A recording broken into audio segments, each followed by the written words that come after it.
ఇంట్లో మొగులతో ఫుట్బాల్ ఆడుకునే ప్రతి మహానటికి చెప్తున్నా విను. నీకు దమ్ముంటే వాడి మొహం మీద ఉమ్మేసి తలుపు తీసి బయటకు నడు. ఎస్, వదిలేసాయి. ఏమి పీకలేకపోతే నోరు మూసుకొని వాడు చెప్పింది కుక్కలాగా విను. ఇది సంసారం. నీ కంత్రి వేసేలు వేయడానికి ఇక్కడ కుదరదు. నీ వల్ల పక్కింటి ఆడిది కూడా నేర్చుకుంటుంది కదా, పక్కింటి ఆడిది కూడా నేర్చుకుంటుంది. ఒళ్ళు దగ్గర పెట్టుకో. పెళ్ళై 10 ఏళ్ళు అయిపోయింది, హ్యాపీగా లేను. వాడు నచ్చట్లేదు, వాడు నన్ను హింసిస్తున్నాడు, చచ్చిపోవాలనిపిస్తుంది. కానీ నా పిల్లలు, వాళ్ళ కోసమే నేను బ్రతుకుతున్నా. ఆపుతావా నీ దొంగ నాటకాలు? ఈ ఎమోషనల్ బ్లాక్మెయిల్ చేయడానికి నీకు సిగ్గు శర్మం ఏమైనా ఉన్నాయా? నీ మొగుడు చెడిపోవడానికి కారణం నువ్వు కదా. నువ్వు మనిషిలాగా ఉంటే వాడు చూపు ఇంకో దాని మీద ఎందుకు పడుతుంది? నువ్వు వాడికి ఇంట్లో నరకం చూపిస్తావంటే వాడు బయట స్వర్గం వెతుకోవడంలో తప్పేముంది చెప్పు.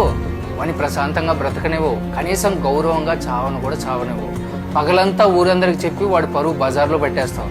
కానీ రాత్రి అయిపోయేసరికి లైట్లన్నీ ఆపేసిన తర్వాత మళ్ళీ అదే మంచం. వాడి కాళ్ళ దగ్గరే పడి ఉంటావు. సిగ్గు లేదా కొంచెం కూడా? ఒక పచ్చి నిజం చెప్తా విను, కాగితం మీద రాసి పెట్టుకో, అక్కడ మిస్ అవుతుందేమో.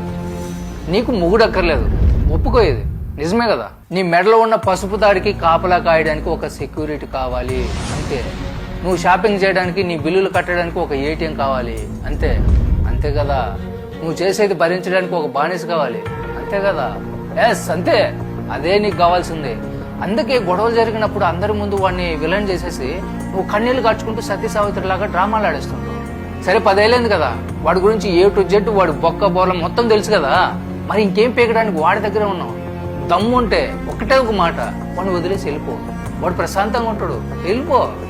అయినా కూడా నాకు వాడంటే ఇష్టం అంటే చంప పగిలిపోద్ది. ఉంటే అటైనా ఉండు, లేదంటే ఇటైనా ఉండు. కానీ నీకు ఆ ధైర్యం లేదు. అదే నీ ప్రాబ్లం. వీడిని వదిలేస్తే ఒంటరైపోతాను, ఈ సమాజంలో బ్రతకలేను, మా అమ్మ నాన్నల పరువు పోతుంది. ఇదే కదా నీ భయం. మరి ఎందుకు ఈ ఓవర్ యాక్షన్లన్నీ?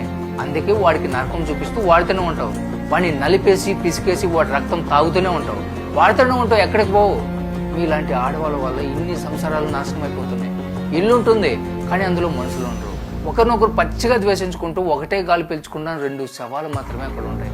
చివరిగా ఒకటే ఒక మాట చెప్తున్నా, చేతనైతే వాడి మొహం మీద ఉమ్మేసి తలుపు పగలు కొట్టుకుని బయటకు నడు. లేదా నీ నాలుక కత్తిరించి నోరు మూసుకుని వాడి పెట్టిన ముష్టి తింటూ వాడి కింద పడుండు. హలో, ఇక్కడ మొగుళ్ళేం పతితులు కాదు. నీ ఫోటోకి నెక్స్ట్ వీడియోలో దండేస్తా. 90 mm రాడు దింపుతా, వెయిట్ చేయి. అమ్మ తల్లి మహానటి, గుర్తుపెట్టుకో, ఇది పార్ట్ 1 మాత్రమే. ఒళ్ళు దగ్గర పెట్టుకొని కామెంట్ చేయి.